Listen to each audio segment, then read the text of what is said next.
Today on the Matt Walsh Show, as we learn more about the sexuality camps for children that have proliferated across the country, apparently footage surfaces of Pete Buttigieg's husband at a gay camp recently leading kids in a pledge of allegiance to the pride flag. So we'll discuss that. Plus, the House passes a massive spending bill with all kinds of goodies for left-wing causes and also for Ukraine, while Americans get the short shrift once again. And the head of CPAC admits that he personally cut the pro-life panel from the conservative conference this year. We'll listen to his reasoning and see if we find it convincing. And a black man punches and kills a white man for saying the N-word, and he was sentenced to house arrest for it. Finally, in our Daily Cancellation, we'll assess the claims made by a married couple who claim that they have never argued one time in 30 years of marriage. Where's the fun in that, I ask? We'll talk about all that and more today on The Matt Walsh Show.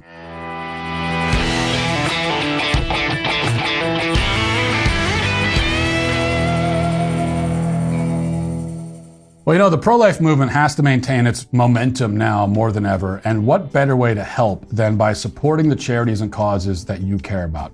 Even if the Supreme Court were to strike down Roe v. Wade, abortion will still exist in America and many states across the country. And that's why we still have to stay focused on this issue always. Charity Mobile is the pro-life phone company. They partner with you to automatically support the pro-life, pro-family charity of your choice with 5% of your monthly plan price.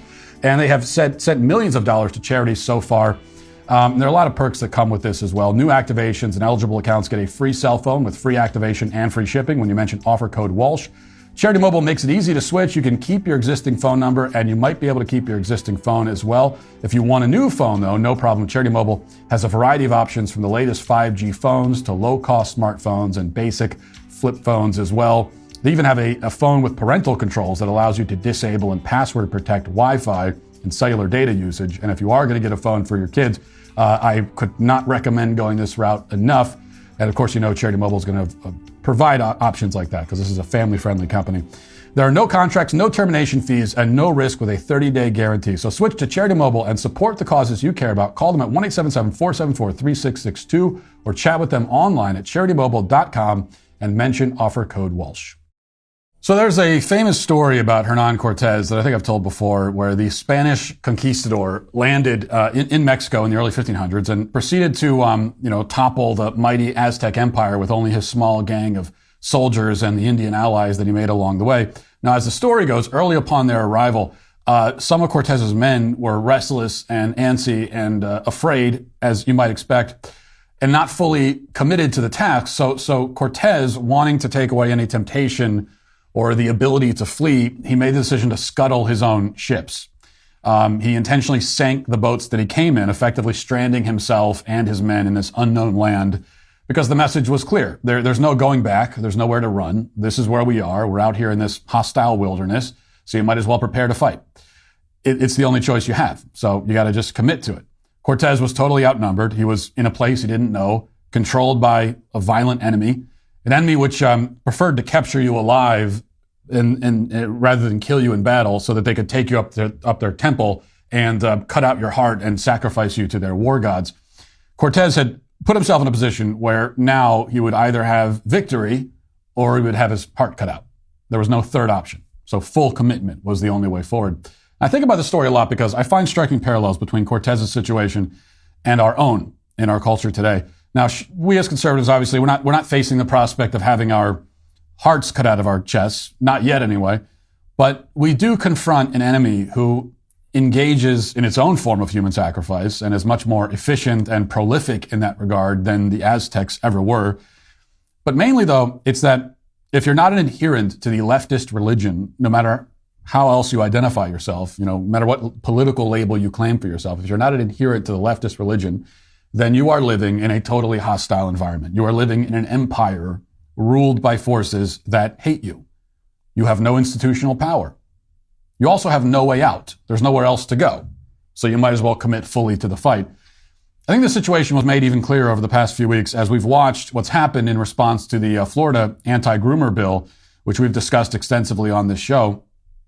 Because, by the way, it's one of the most important things happening for Americans right now. I know everyone's focused on Ukraine, but this is an important thing happening for Americans in America if you care about your own country.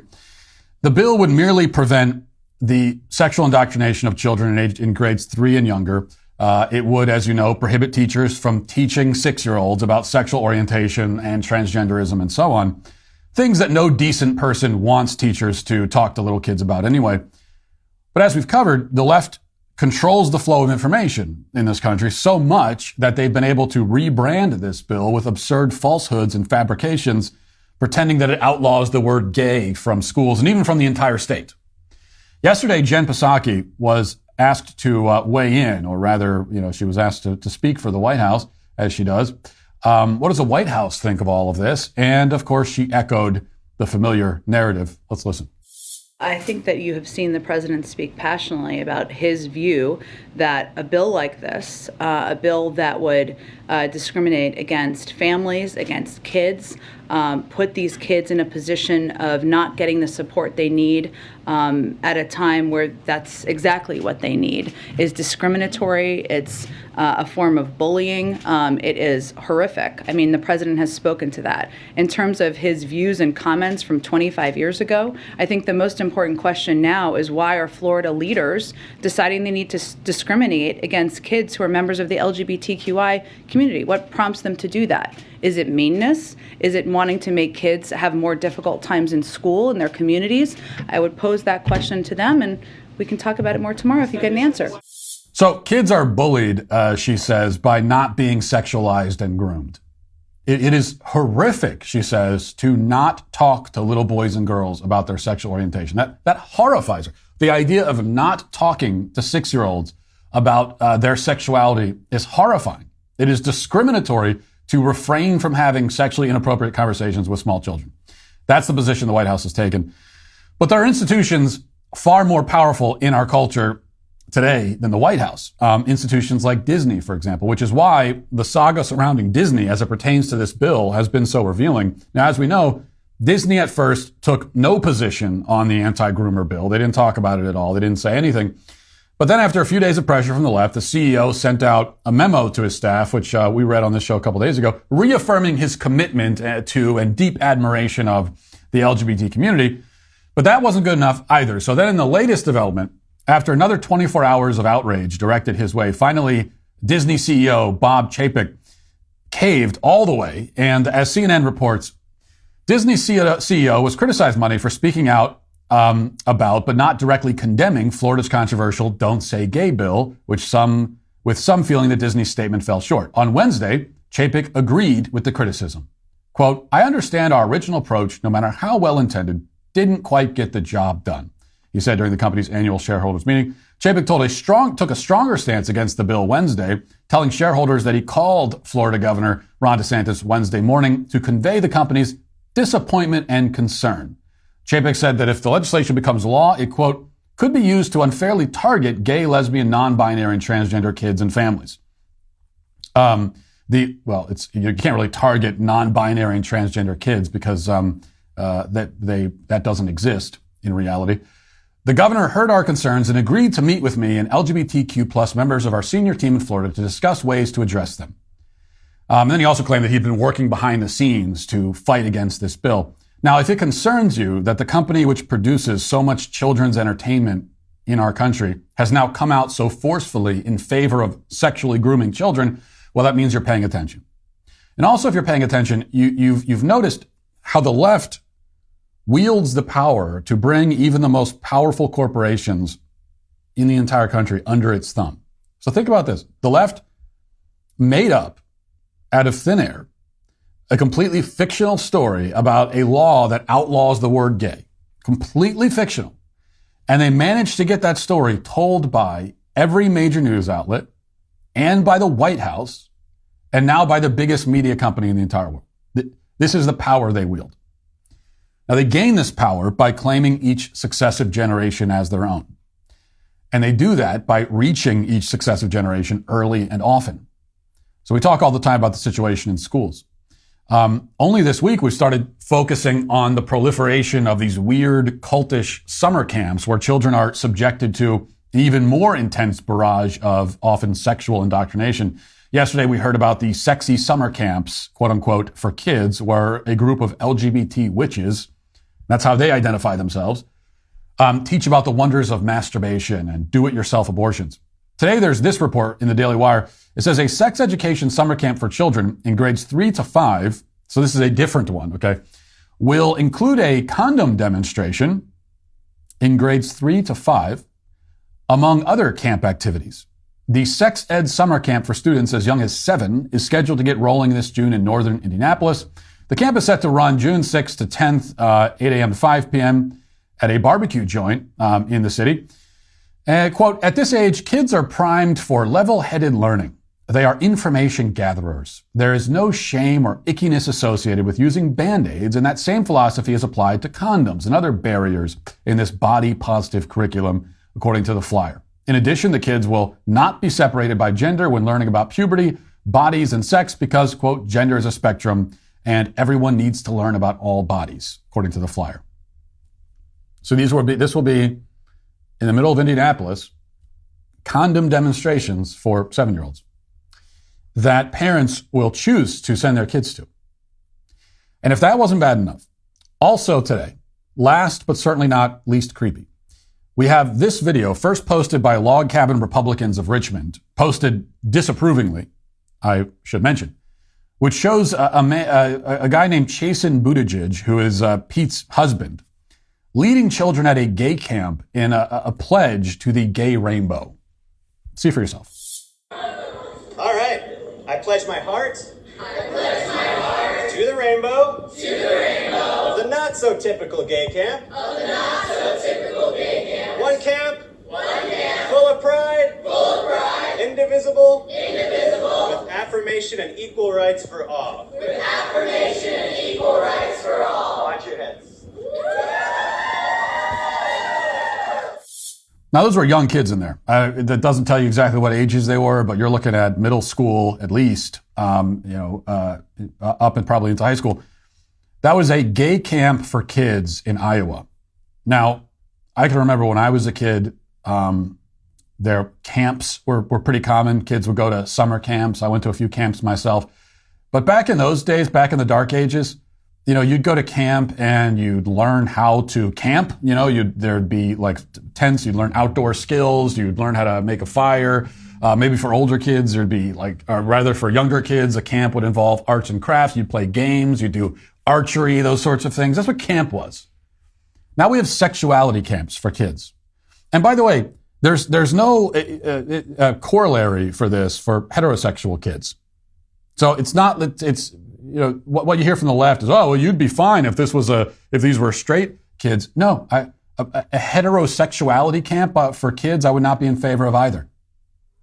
Any kind of sexuality camp for kids is grooming, is creepy and disgusting. Now, that footage that you saw there comes from the Amazon Prime documentary about Buttigieg's campaign for president. It's called Mayor Pete. So they proudly filmed this and they put it in the documentary. And it's been on Amazon for months. And the funny thing is nobody noticed it until now because nobody watched the documentary. And then finally one person watched it and saw this. This is early on in the documentary, was horrified by it, put it online, and then it went viral. By the way, right after the groomer, Chasen, led children in a pledge to the pride flag, organizers at the camp had the kids make drag taters. If you're wondering what that is, those are potatoes dressed up like drag queens. So now I did say that when I went to camp, when I was a little kid, we did things like arts and crafts. So that's arts and crafts too, just with a little bit of a different flavor to it. Yet somehow, even though this clip has gone viral and people are disgusted, the real point gets lost. The blasphemous pledge that they're doing there to the pride flag, that's bad. That's what people are focusing on. But the worst thing is that kids are at a sexuality camp in the first place. Once we've accepted and tolerated the existence of literal grooming camps for kids, all the rest of this follows automatically. In fact, a pledge to a pride flag is about the tamest thing you could hope to see in this context.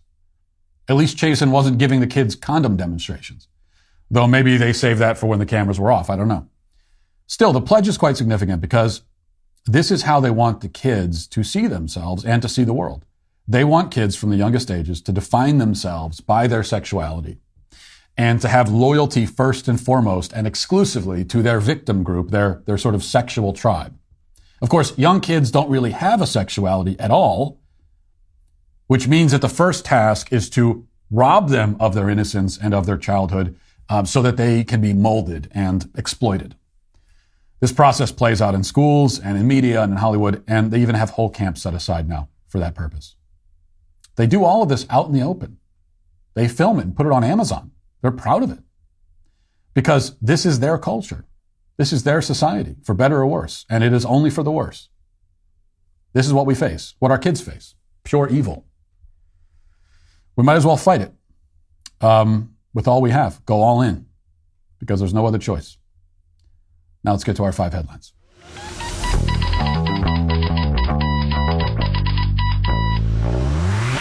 You know, if you've ever experienced nausea, whether it's from the stress of the world or some bad Indian food, then or whatever it happens to be, then you've got to check out Relief Band. Relief Band is the #1 FDA-cleared anti-nausea wristband that has been clinically proven to quickly relieve and effectively prevent nausea and vomiting associated with motion sickness, which is my particular plight that I deal with, anxiety as well, migraines, hangovers, morning sickness, chemotherapy, and so much more. How it works is Relief Band stimulates a nerve in the wrist that travels to the part of your brain that controls nausea. Then it blocks the signal in your brain that's being sent to your brain, letting you know that you're supposed to feel sick. It sounds complicated, but it's actually very simple. All you got to do is just put the Relief Band on, and you're going to feel better right away. Other great thing, no side effects. There's no drowsiness or anything like that. You put it on, you feel great. Relief Band makes a great gift for any time of year. Right now, they've got an exclusive offer just for my listeners. If you go to reliefband.com and use promo code Walsh, you'll receive 20% off plus free shipping and a no questions asked 30-day money-back guarantee. That's the best offer you'll ever find for Relief Band anywhere, but you have to use my code. So head to reliefband, RELIEFBAND.com, use our promo code Walsh for 20% off plus free shipping. This is from Breitbart. House Democrats passed a $1.5 trillion omnibus spending bill after hours of delay and Democrat confusion. What else is new? House Democrats passed the $1.5 trillion omnibus spending bill, which was separated into 2 votes. The first half focusing on security funding passed with 361 votes for and 69 votes against. Second half featuring the remainder of the spending passed with 260 votes for and 171 against. Some of the highlights or lowlights for this. It says a Republican study committee messaging document obtained by Breitbart News found that the bill has many issues, including, quote, the bill would spend over $100 billion on Green New Deal initiatives and advance racial justice through Department of Agriculture programs. We're advancing racial justice through the Department of Agriculture because everything that is under the left's control must be used to advance their ideological agenda. You know, nothing can just be what it is. Nothing exists for its own sake. The Department of Agriculture is not going to be focused on agriculture. It's going to be focused on all of the left-wing priorities, which have nothing to do with agriculture. The bill also contains $100 million for environmental justice activities at the Environmental Protection Agency and $75 million for low or zero-emission vehicles. $26 billion in food stamp funding. This is the first spending bill to include earmarks. No protections from Chinese espionage in grants to the National Science Foundation. Increases National Institute of Health funding by 10% and provides $66 million for the Racial and Ethnic Approaches to Community Health, or REACH, an increase of $8 million from last year. Now, you would never know, looking at a spending bill like this, that we're like $30 trillion in debt because there's no concern for that at all. Just keep spending the money. Now, we should also note that the Democrats tried to ram this through as quickly as they could, because it's only $1.5 trillion. It's only $1.5 trillion that we're spending. So no reason to spend any time thinking about this. Hundreds of pages. Of course, nobody read it. And they were trying to ram it through, get it done as quickly as possible because the Democrats wanted to go and in fact, right now are at a retreat in Philadelphia at the Ritz-Carlton, what they call their Issues Conference. And that's a 3-day retreat at the Ritz-Carlton, Philadelphia, where, supposedly they get together and talk about the issues, but really it's just a great vacation for them. So in the middle of all these crises that we're facing in America and in the world, and as Americans can no longer afford to put gas in their car to go to work and all these other problems, Democrats are taking off for the rest of the week to go to the Ritz-Carlton. Now, unfortunately for them, there was some tragedy last night because really their conference was supposed to start last night and on Wednesday. And one of the first things they were going to have when they got there was they were going to have a drag performance. A drag queen was going to show up and they were going to watch a drag show. And unfortunately, they were not able to get there in time to watch the drag show. Maybe they'll reschedule that. I don't know. But this is, I think people on the right will say, oh, this is how out of touch they are. They're so out of touch, the Democrats, that in the middle of all this, inflation, gas prices, they're going to go to the Ritz-Carlton and watch a drag show? And the common talking point from the right is that, they're out of touch, and this is why they're doing that. I don't think they're out of touch at all, in fact. They're very in touch. They're very aware of the fact that they can do this. They can get away with it. I mean, out of touch would be that they're blissfully unaware. They don't even realize how it comes off. No, they know. They just, number one, they don't care. They don't care how you feel about it. They don't care what's happening with you. And they know that there's no one to hold them accountable. The media's not going to do it. In fact, having the drag performer there only gives them more cover from the media. That actually makes it more acceptable for the media. Because, hey, if you complain about it, then what are you? You're homophobic. So that's what they're doing now. Also, there was $13 billion for Ukraine in the bill. So, and that's not the only foreign aid, but we're going to be shipping $13 billion off to help Ukraine, help secure Ukraine's border. Our border, not so much. All right, let's go here. We go down to Florida, where a man named Corey Pujols has just been given some very good news. Despite punching an elderly man in the face and killing him, Corey will not be going to prison. He's getting house arrest and probation.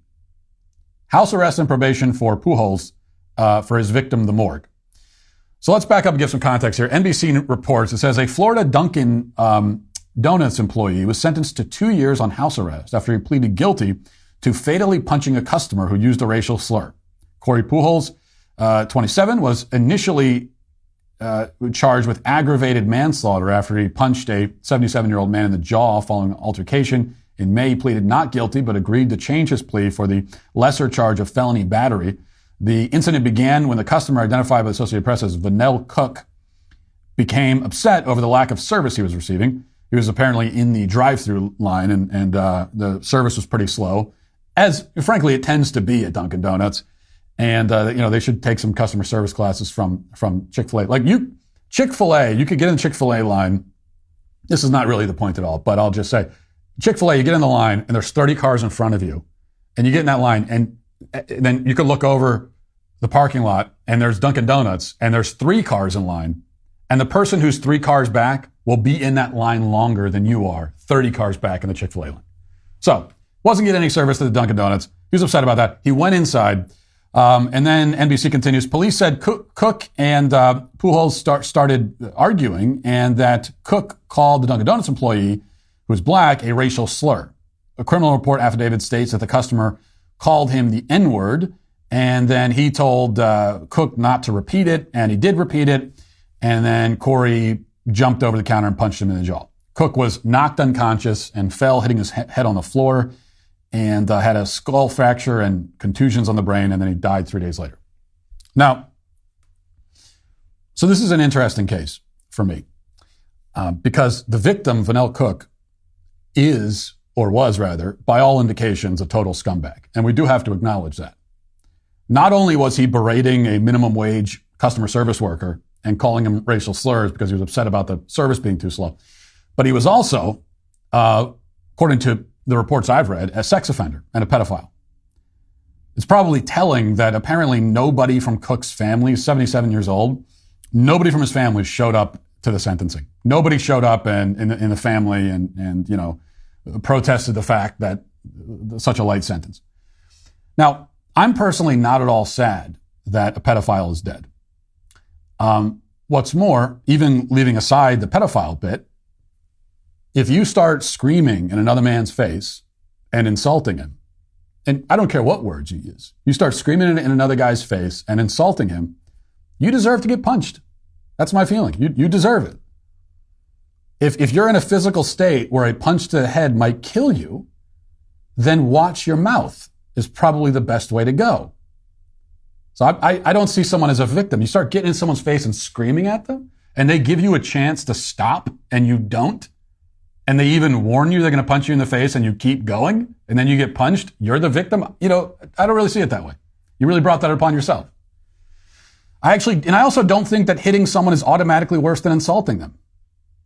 I think we have this effeminate view that people have, this really feminine view that people have, that the worst possible thing you could ever do is physical violence is always the worst thing. No, I don't think that's worse than going up to in a guy's face and verbally spitting in his face, basically, or actually spitting in his face.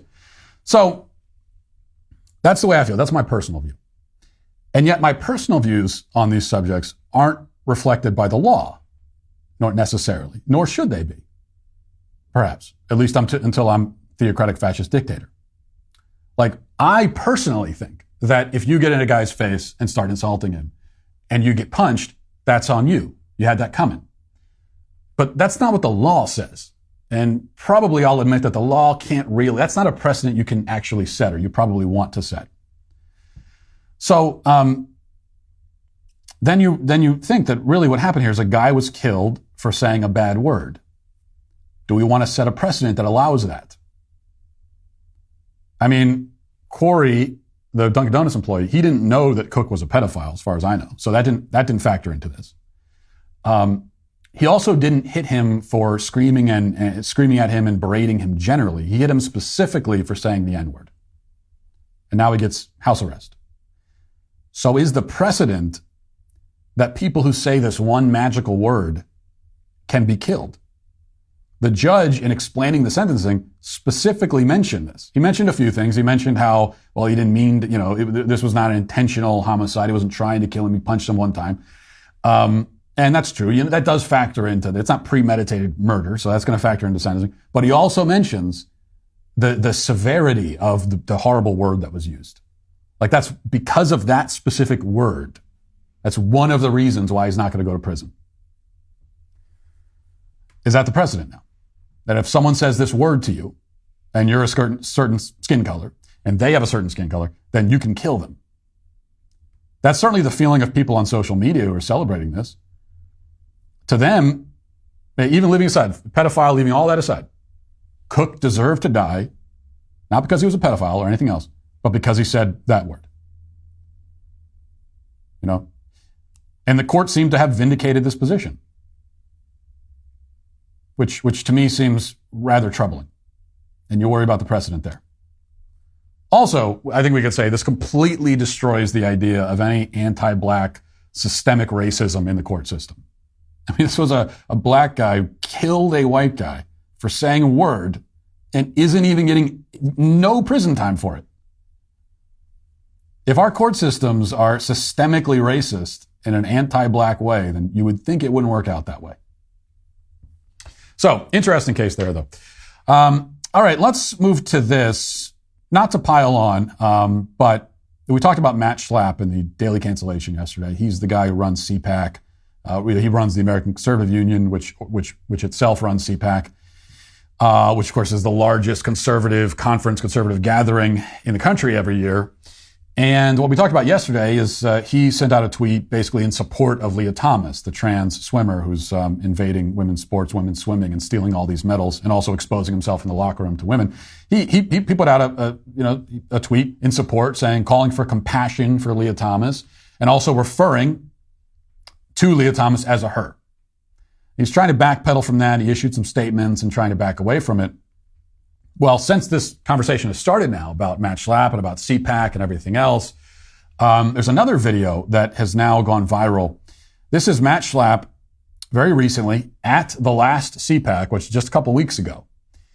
And he's explaining in this interview with someone there why CPAC didn't have any pro-life panels or speeches this year. Now think about this for a second. This is CPAC, supposed to be a conservative conference.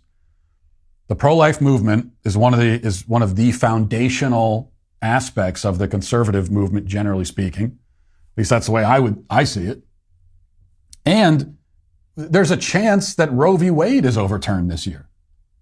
So in a year when the pro-life movement is making all this progress, Roe v. Wade might be overturned, and you have CPAC and you don't even talk about the pro-life movement at all through 3 days. There's no time to talk about it. Well, Matt Schlapp was asked about that, and here's the reasoning that he gave. Tell me if you find this convincing. You and Mercy have a very strong pro-life record, and some of the folks that have come to CPAC were concerned that it might not have as much of a strong pro-life message, particularly in a year where Roe v. Wade could be overturned. I wonder if you could speak to that. Yeah, we always say every year we should have a pro-life panel. And I broke that. I was like, I don't want a pro-life panel. And they're like, why? I was like, because I think everything's pro-life that we talk about. Everything should be life-affirming. And we've tried to take that spirit in what we talk about with so many issues. Now, we'll have speakers that are for abortion and for legal abortion, and we have people here with disagreements on almost every major issue. That used to be a problem for us, and my belief is that should not be a problem. If you agree with this movement on a couple of things, like if you just think taxes should be cut or the government should do less, we want you a part of this coalition. You might not check every box that a conservative would normally check. You should feel welcome to come here. There's a lot of non-Republicans here. There's a lot of non-conservatives here. There's a lot of people who just are here because they love Trump. There's a lot of different reasons why people are here. Some people are simply here because they hate socialism. And they're still trying to figure out their views, and I think we should welcome them with open arms. But on the pro-life question, I think that's foundational to having a society that that can proceed and be welcoming and grow. By the way, population has a lot to do with economic growth. And so I just think it's imbued in throughout the conference. Well, I don't think there's any good reason that the head of CPAC could have given for personally cutting the pro-life panel. There's not any good reason. So there's nothing he could have said that I would hear and say, well, okay, I understand that. So acknowledging that ahead of time, even so, that's about as bad as it gets. Like that's out of all the bad reasons you could give for cutting the pro-life panels and pro-life speeches from CPAC, those reasons were the worst. And so really it's two things, right? He's got two reasons why there's no pro-life at CPAC. One is everything is pro-life that we talk about, he claims. And also we want to be a big tent and we want to, appeal to lots of people. And, if someone is for lower taxes, but they're not pro-life, we want them in the tent as well. So let me address both of these. First of all, it's just not true that everything is pro-life. This is why it's really troubling to hear from the guy who runs CPAC, because this is exactly what people on the left try to do. They want to expand pro-life and make it so general and vague that it's meaningless. It doesn't mean anything. So even they, as people who are in favor of abortion, in fact, you hear this from some Democrats who are fully in favor of abortion at every stage, but would still say, "Oh, I'm pro-life,"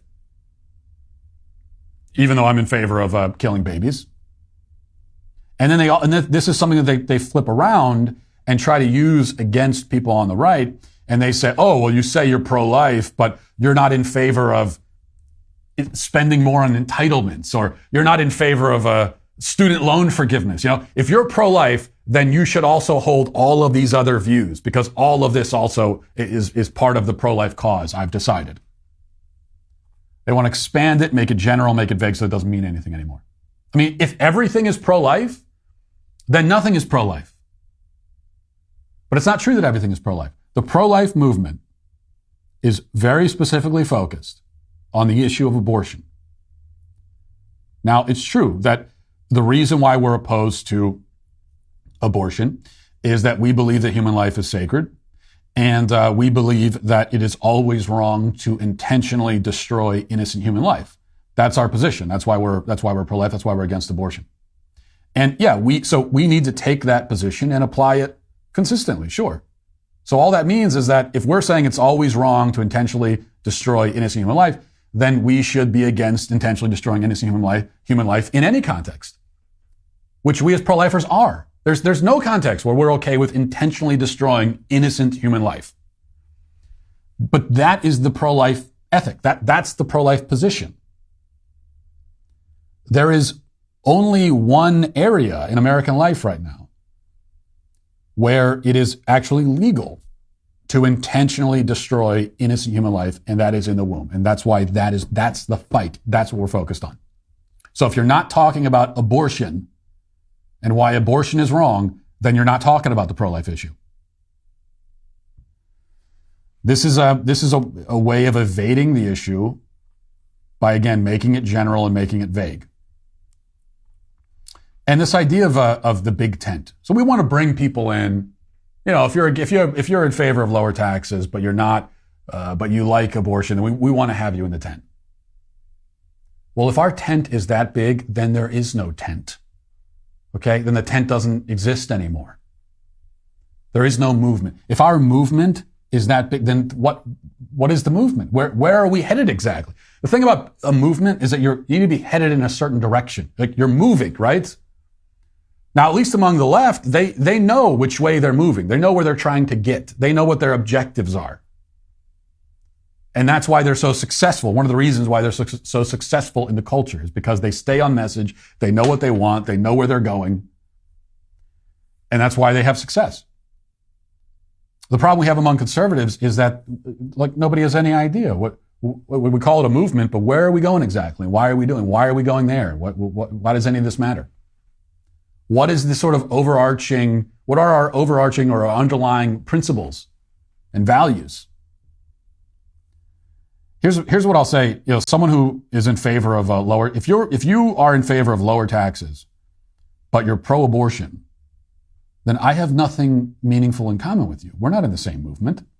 So you like paying less in taxes. Great. I mean, so do I. But that's surface level. You can't have a meaningful and powerful movement grounded in that. Hey, we're all a bunch of people who like having less of our money taken away. Sure, okay. I'll tell you this. I have a lot more in common. And Allie Beth Stuckey put this out on Twitter, and I agree with it. She said, you know, I have more in common with a pro-life socialist than I do with a pro-abortion capitalist. And I think that summarizes it perfectly. It's exactly how I feel. I'm not in favor of socialism. But capitalism is not my religion. That's not the banner that I'm marching under. That's not what I'm charging into battle for, fighting for capitalism. I like capitalism. I think it's better than any other options on offer. But what I care about is protecting human life, protecting children. And so if you're with me on that, then as far as I'm concerned, we're on the same side. All right. Here's more Republicans embarrassing themselves. Representative Maria Salazar of Florida was caught outside the Capitol yesterday, and she was asked about her support for a no-fly zone in Russia, which is something that you have a no-fly zone. That means you're going to war. If we are enforcing a no-fly zone over Ukraine, then we are going to war with Russia. The people who are advocating for this, do they even realize that? You would hope that our elected representatives would understand that, but it doesn't appear that they do. Let's listen to what this representative said. And do you support a no-fly zone in Ukraine? I support everything that has to do with punishing Vladimir Putin and helping the Ukrainians. Wouldn't that mean direct conventional warfare with Russia? I don't know what it will mean, but you know, freedom is not free. So you don't know what a no-fly zone will mean. If you have to shoot down Russian planes, I mean. Of course. So conventional war with Russia. Listen, thank you. These are the morons that we have running the country and also leading the Republican Party. Oh, sure. Freedom isn't free. You're talking about if we did what you want to do, Maria, then we would be getting involved in a global war. You're talking about starting World War III, which is what happens when you start shooting down Russian jets. And your justification for doing that is that freedom isn't free. Okay, your justification is like a song lyric. You might as well start, do you have a haiku? Do you have a poem you also want to read to us? Her justification is a bumper sticker. based on a bumper sticker slogan, she's going to send us into World War III. And that's stupid, and it's incompetent, but it's also evil, okay? Because despite how it may appear, these people are actually not, well, they're pretty stupid, but they're not as stupid as they seem. She obviously knows what a world war it would entail. She knows that it would involve lots of Americans dying, and she just doesn't care about that. Certainly doesn't care about it enough. All right, I want to mention this also quickly from the New York Post. It says, keeping up with the Kardashians doesn't come cheap. The world's most famous family is headed to Hulu with their new reality series, The Kardashians, premiering on April 14th if you want to watch it. And according to the cover story in today's issue of Variety, the streaming platform ponied up a rumored 9-figure deal for the Kardashian clan, which parted ways with the E! Network in September 2020. Matriarch Kris Jenner says, well, money always matters. I think that anybody would be foolish to say that money doesn't matter anymore. Hey, Matt Schlapp, Kris Jenner, invite her to CPAC, right? She's a capitalist. So we're on the same, she's part of the tent now. Kris Jenner. Let's give Kris Jenner a leading speaking slot at CPAC next year so she could talk about why money matters. Which I agree with her, it does. But that's all I have in common with Kris Jenner, is just that we both agree that, sure, money matters. I like making money. We can agree on that. Only reason I bring this up is that I just think it's funny because this conflict between Kim Kardashian and Kanye West, and Kanye is very upset that Kim Kardashian is running around with Pete Davidson and everything else. And we keep hearing that Kim Kardashian is she's a victim because all she wants is privacy. And Kanye West keeps putting her private life out there, and it's not fair. And she's a victim. She's being harassed. I think this underscores the point. I mean, Kim Kardashian wants privacy. This woman does everything she possibly can to get her private life out and viewed by the public. I don't think she really has, at this point, a private life or an interior life of any kind. I don't think she's capable of it. She needs the cameras on her all the time. It is a need. And yet this person wants privacy. Also, by the way, can I just say, not that I care that much about the celebrity gossip, but as I followed it very kind of off on the edges, and the outrage at Kanye West because he's upset about Pete Davidson, and I guess he put out a music video recently where he depicts himself in cartoon form burying Pete Davidson alive, and people are really upset about that. And by the way, if you're upset about that, then don't listen to any Eminem songs from 20 years ago. He's literally killing his wife. His one entire song where he murders his wife in the song. But either way, it's actually, yes, you shouldn't make songs about killing people and depict yourself in cartoon form burying them alive. I think we can agree with that. But it's not all that strange for a man to be very, very upset and angry that his wife left him and is parading around town with another man. It's actually pretty normal. So there are a lot of crazy things about Kanye West.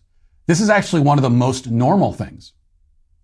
He's really upset, and whatever he's trying to embarrass her, making physical threats against the guy that she's shacking up with, that's all pretty normal, actually. This is maybe the most normal Kanye West has ever been.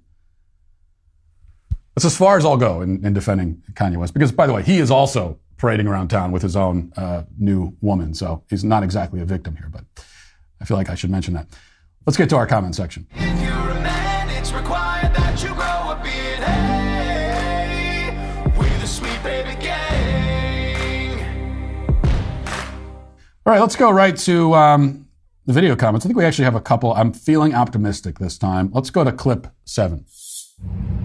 Hey, Matt Walsh, look at what my husband got me for my birthday. A trip to the DMV.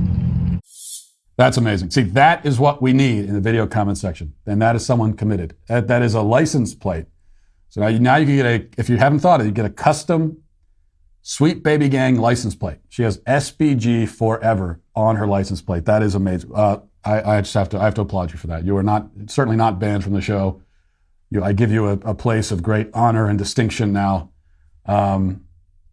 That's incredible. And this really sets the bar, I think, actually, for the Sweet Baby Gang. How committed are you actually? Do you have the license plate? As far as I know, also, by the way, no one's gotten a tattoo yet with Sweet Baby Gang. I hesitate to bring that up, although I just did, because now I feel like someone's actually going to do it. But that's how I know you're really committed. How about right across the forehead? And if you do that, don't blame me. I'm not advocating it. I'm not advocating anyone do it. I'm just saying that no one has done it yet. And so it makes me wonder how committed the gang really is. All right, we got one more video to play. This is clip 8. Hey, Matt. To make the video comment section a little more serious, I would like to ask you this question. What do you think of the moon landing that allegedly happened in 1969? Do you think it was real or do you think it was fake?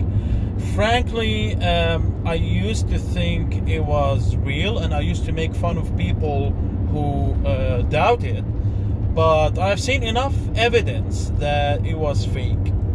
And for those listening, I can direct them to a Facebook group called The Moon Landing Hoax. There's a ton of evidence, scientific and otherwise, that it was fake. But I would love to hear from you, Matt. And it's kind of related to the space subject and aliens that you are, a fan of. So I would like to pick up your mind. Tell me what you think. Was it real or do you think it was fake? And SBG for life. Well, I would love to hear. So you're in a Facebook group that says the moon landing was fake, and there's a lot of evidence. And this is the interesting thing I've noticed about people who support the moon landing conspiracy is that they always tell me about the evidence, but they don't really tell me what the evidence is. So I hear about this evidence, this mythological evidence. I mean, I hear great things about the evidence. I've just never really heard what the evidence actually is. No, I don't think the moon landing was fake at all. I think this is just, it's so many reasons. How can I even go through all this? Well, okay, here's one piece of evidence that I have heard. And this just shows you, I think this is like a representative sample of the evidence, and it shows you how weak this claim is. And that is that if you look at some of the footage, it looks like the flag is moving, like it's blowing in the wind. But hey, there's no wind on the moon, So, and of course, it turns out that like when you put the flag in, it causes motion, which will make the flag move a little bit, and there's no atmosphere, so the movement will last longer. But also, this all of the evidence that you're marshaling, whatever it is, it presupposes that our government hatched this conspiracy theory, or rather hatched this conspiracy and this plot, and they executed it, and they fooled the entire world, and yet they left these really obvious breadcrumbs out there? Like what, they didn't know that there was no wind on the moon? Or all the stuff about the shadows and, look at how the shadows, I think there's perfectly logical explanations for all that. But again, it presupposes that the people who were able to execute this plot still were not able to outsmart like people on Reddit. And I just find that to be totally absurd. Also, it would also require not only that the entire government is in on it, and like all NASA and all the astronauts and all of them have been lying this entire time, and they've all kept quiet. Like none of them have ever come out and said anything otherwise. So you're looking at this cooperation across many government agencies. You think about how vast this conspiracy would have to be. It's not just a couple of people. It's not just the actual people who went to the moon who would have to be the liars. Okay, but it's hundreds of people, if not thousands, across multiple government agencies are all on the same page to execute this plot. And they have stayed disciplined across decades. Look, if you know anything about our government and how it works, you know how ridiculous that is. These people can't do anything. They cannot cooperate to achieve anything. Just to change a light bulb in the Capitol building, it takes 57 different people, and it costs $600 million just to do it. So you think that they could fake a moon landing and fool the entire world? And not only that, but other world governments are also in on it because they would know by now. I mean, Russia would know that we faked it. Why haven't they come out and exposed it? This is something that could easily be exposed now. With all the technology that we have and the satellites and telescopes, they could easily expose it. No, they were never here. So it's a conspiracy among the entire government, and other world governments for some reason have decided to stay mum about this and not tell anything, not tell anybody. It's and there's just no reason. Like, it's an interesting Hollywood plot line. You know, it's a fun story to tell, and maybe you could write a book or something, like a fictional, fictionalized history, where the moon landing is fake, but there's a lot of reasons to think that it's not fake, including some of the ones I just said. There's no real good reason to assume that it was. All right. Let's see. And also, one other thing. Why haven't we faked, why did we stop faking? Why haven't we faked, why did we fake the Mars landing? That's the other thing. If you're going to fake an expedition to outer space, why are you faking landing on a rock, a big glorified rock orbiting the Earth? Why didn't we fake the Mars landing next? It seems like we went to the moon, and there were multiple expeditions to the moon, but we haven't gone back in decades, and we haven't really done much. And that is actually how you expect the government to work. It has a major success, very rare successes, followed by decades of failure. And, just kind of treading water. That actually is what you expect from the government. All right. Let's see, a couple of written comments here. Indie Man says, sexual abusers always tell their victims to never tell anyone, especially their parents, or it will hurt them or bring shame to them or whatever works. This don't tell the parents thing is beyond dangerous. Yeah, this is why we say that there are groomers and predators, because this is, as you point out, exactly what sexual predators do. This is exactly how they operate. The first thing that they do is that they make sure they condition. That's what the grooming is. They're conditioning their victims, and they're making sure the victims are not going to talk to parents or any other authority figure. And that's what's happening here. And as I said, it's out in the open. Jamie M. says, well, the anti-lynching bill is basically saying, are you willing to stop lynching black people? It's a yes or no question. It's obviously virtue signaling, but I mean, how do you vote against this? Right, exactly. That's the game they're playing. Or it's like the classic from when I was in school, the one you can't do anymore. But when I was in school, it was does your mom know you're gay? Yes or no question. There's no way you can answer without affirming the proposition. And that's what they're doing here. That's the spot they're trying to put Republicans in is basically that's actually why the bill was there. It's trying to coax Republicans into voting against it. And yet I'm sitting here saying I think they should have voted against it. And I do think that. Because when you start playing the game and you start dancing to their tune, it never ends. And so if instead the Republicans in a unified way had come out and said, no, what they're doing here it is a waste of time. It's pointless. It's virtue signaling. It's actually grotesque, the way that they're using racism and lynching and all this stuff as a political cudgel, as a prop, as a pawn. How about coming out and explaining that rather than going along with this thing that is totally absurd? And finally, Zimmer Handcraft says, Matt is so close to saying taxation is theft. I love it. Well, I would not say that across the board, only because no one has really explained to me how you can have a government without some form of taxation.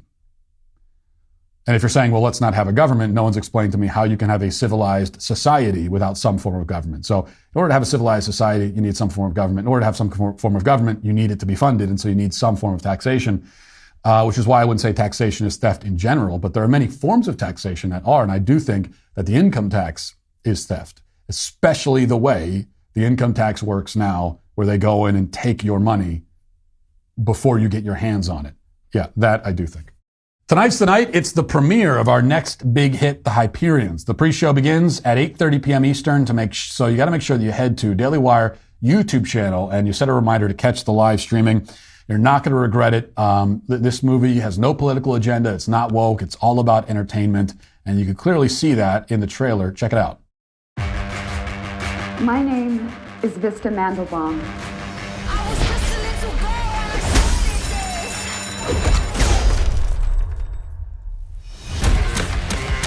My brother and I have taken 4 hostages. Everybody body against the wall. We've come for one thing. Our Titan badges. Is this real? Yes, ma'am, this is real. Can I sign this? Well, I want that too. It's the police. They want to talk to whoever's in charge. This Titan badge can grant an individual superhuman power. Perhaps it's time for someone else to take on the responsibility. Meet Apollo.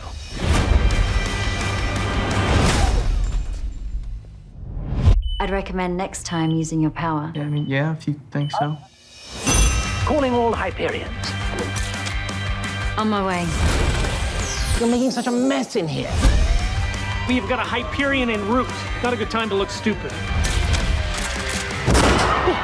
Shots fired! God, come on, give me my gun! Suit up for adventure.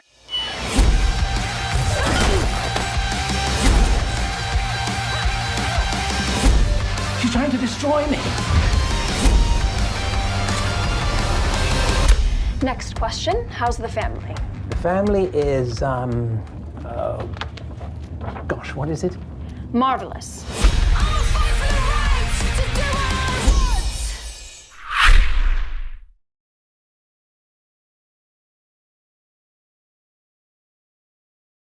Well, The Hyperions is a family film with some throwback vibes, and it's 100% worth the stream. We're going to be streaming it again tonight at 8:30 p.m. Eastern for all of YouTube to see. This is the last time we're going to be streaming any of our movies on YouTube. So if you want to see all the content we have coming down the pike, then head to dailywire.com/subscribe, and you won't miss any of the content. Again, it's dailywire.com/subscribe. Also, as if we didn't have enough amazing content for you, we're excited to announce that this weekend Ben Shapiro is hosting a new interview on the Sunday Special with Bill Maher. You know, that's going to be a great conversation. This is without a doubt one of the most fascinating conversations that they've had on the Sunday Special. They've had a lot of great conversations. It's free from censorship, of course, and full of interesting opinions, and it's available early to Daily Wire members starting Saturday morning. So get ready for an entire weekend of amazing content only at the Daily Wire. Now let's get to our daily cancellation. Today for our daily cancellation, we turn to a married couple in Virginia, Hannah and Blair Keeley, who are getting some media attention because of their claim that they have never once in 30 years of marriage argued or raised their voices with one another. Never once. Never done it. Now, they, for some reason, released a joint statement to Fox News Digital where they made this claim and also imparted 7 tips so that you also can have a perfect relationship. Now, I do kind of like the idea of releasing joint statements to the press with random facts about your marriage. Like, my wife and I could release a joint statement and hold a press conference about the fact that we have never once through our entire marriage owned a microwave. That's true. So maybe we released a joint statement. Who wants to know or cares is the other question. Anyway, right up front, in assessing the legitimacy of this claim and also the credibility of the people making it, there are a few strikes for them and against them. Now, here's something in their favor. They've been married for 30 years and they have 7 grown children. Now, if you want to claim to be a relationship expert, you're not even in the running unless you're married, obviously, and have remained married to the same person. But to get to expert status, you have to at least have, I think, 3 decades under your belt. So they're just over the line there. And you have to have raised children. Sorry, I don't want to hear any relationship advice from childless people because it's a different ball game once you have kids on the scene. These people have 7. As far as I know, all of their kids are currently not in prison. None of them are serial killers, as far as I know. So the Keeleys did something right. All that is to their credit. There are some red flags, though. In the article, Hannah is described as a master life coach, and her husband is in marketing. So you see the combination here, life coach, marketing, sending this out, claiming they've never had any arguments. You know, maybe there's something there. Actually, on her LinkedIn bio, Hannah describes herself as America's #1 mom coach and founder of Mom Mastery University. It's also, she's a reality TV host. Now, I'm not sure who America's #2 and #3 mom coaches are, or how these things are ranked, or if #2 and #3 know that they're #2 and #3 and would agree with that. I have no idea. Now, no doubt, there are some wise people in this world who give great advice. Okay? You're looking at one of them. But when a person goes into the business of being a wise person who gives great advice and aggressively markets themselves as such, you begin to become a little bit skeptical. Because the first thing any wise person knows is that you should not go around claiming that you are wise. Socrates could have told you that. The whole concept of life coaching, I think, is a bit absurd for this reason. And also because there's no requirements, right, in order to be a life coach. Anyone can wake up one day. You could have an overweight, out of shape, unemployed alcoholic could wake up one day and say, you know what, I'm a life coach now, and I'm an expert in life. And they could just start coaching you on how to live. So I find that dubious. But we could put aside most of that and look at what the Keeleys are actually saying about marriage. Most of the tips they give are pretty good. Pretty obvious and kind of cliched, but they're valid nonetheless. Tips like share your feelings and expectations and challenge each other to grow. Now, these tips are not actually necessary. I mean, you don't need to tell a woman to share her feelings. There's no reason to write that down. No woman, no wife is going to read that and say, you know what, I should share I never thought to share my feelings with my husband. That's, wives generally don't do anything but share their feelings. But that's all fair enough. Some tips are bad. They offer the classic never go to bed angry thing. In the explanation, we're told Hannah and Blair Keeley insist it's important for couples not to go to bed angry. That's because nighttime is when humans often encode their cognitive experiences from earlier in the day. In the couple's own words, anger towards your spouse can easily turn into a belief if you don't manage the thought prior to bedtime. How do we do this? They continued, always affirm the love you have for that person, even if there's no resolution. The ultimate conflict resolution is making the decision, the conscious decision to love. Now, the problem here is that anger is an emotion you can't simply turn off and on like a light switch all the time. So if you're buying into this ridiculous idea that you should never allow yourself to fall asleep while you're angry at your spouse, all that means is that you're going to force yourself to stay awake and your spouse to stay awake while you continue to hash out your issue until you aren't angry anymore. But it's pretty rare that people get less angry and arguments get less tense the later it gets. Sleep deprivation tends to fuel anger and irritation, not cure it. Okay, so in fact, many times the best thing you could possibly do when you're angry is go to bed. That's actually the best thing. Like 99% of the arguments that you've ever had at night, you would have been better off just going to bed. And you wake up the next morning, now with some rest and a little bit of time, and a lot of times you see that what you were angry about was kind of unimportant and silly. I have gone to bed angry at my wife before. I've never woken up angry at her, though. So that's the point. But even if I ever did, that's okay, because anger is not the worst thing in the world. Arguments are not the worst thing. And this ultimately is my problem with this life coaching duo. They probably know more about marriage than I do. I'll accept that. But I am familiar with being a human being. And I know what I know about being a human being is that anger and conflict comes in the bargain. So they present never arguing as an ideal, something to strive for. But is it? Let's think about that. How could you actually manage to go decades without ever so much as arguing with your spouse or with anyone that you spend that much time with? One way is if you're both perfect, like Christ himself. Assuming that's not the case here, then we're left with other options. Another is to be emotionless robots or lobotomy patients. If not that, if you aren't perfect and if you have emotions and you aren't Siamese twins joined at the brain who think and feel exactly the same all the time, then the only other way to totally avoid arguing is to suppress your anger when you feel it. You'd have to always, 100% of the time, keep the lid on, tamp down any anger that you feel, and funnel everything through the use of I statements and other therapist-approved conflict resolution strategies. Now, if you do this always, all the time, you may never argue. But is that really ideal? Should we be presenting arguments in a marriage like an objectively bad thing to be avoided at all costs? Does the fact that you've never argued, if that's true, make you more of an expert and give you more credibility or less? Now, I admit that maybe I'm biased here because my wife and I are both a couple of stubborn sons of guns, and we both could be argumentative by nature, and neither of us probably would have wanted to marry someone who is at all times meek and mild and avoids conflict. That just sounds boring, frankly. But my bias aside, it seems to me that an argument is simply when two people have diverging ideas about something and they both are insisting on their own point of view.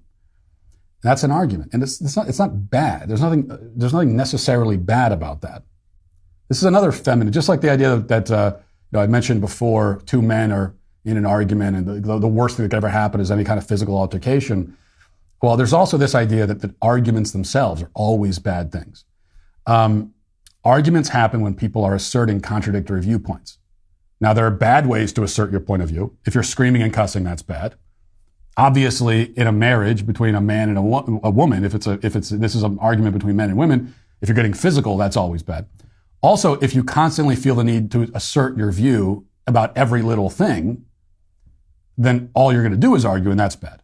But if you never assert your view, if you never plant your foot on the ground and say, no, this is how I think we should go about this, and I'm insisting we do it this way, if you never ever do that, well, then your conflict avoidance becomes dishonesty. Your spouse won't know who you really are, what you actually think, what you actually feel, because you're always conforming yourself immediately to whatever the other person wants or feels. I hardly see that as ideal. Now, the point isn't to avoid arguing, but rather to argue well, I think. I don't mean argue well as in knowing how to destroy your spouse with facts and logic, though you should be able to do that, and I have done that to my wife before, whether she realizes it or not. But what I mean is arguing in a healthy way, which means keeping things in perspective, not blowing every little conflict out of proportion. It means staying on topic, okay? Never saying anything that starts with, oh yeah, remember the time when you... It means letting the other person actually say their piece, and it means allowing the argument to end. So once you've said what you need to say, and they've said what they need to say, let it end, go to bed, leave the room, whatever. Arguments can be healthy, but the healthy ones have time limits. Every healthy argument can turn unhealthy if it drags on too long. Marital spats are like, gremlins. Don't feed them after midnight. Don't keep it going past a certain point. Say what you need to say, listen to what the other person is saying, and then move on. That's a healthy argument. Such things do exist. They're even, I would say, an important part of your marriage. And that's why I'm not going to cancel the Keeleys themselves, because they seem like nice people. But the idea that they're proposing here is what I'm going to cancel today. I will leave it there for today. Thanks for watching. Thanks for listening. Have a great day. Godspeed.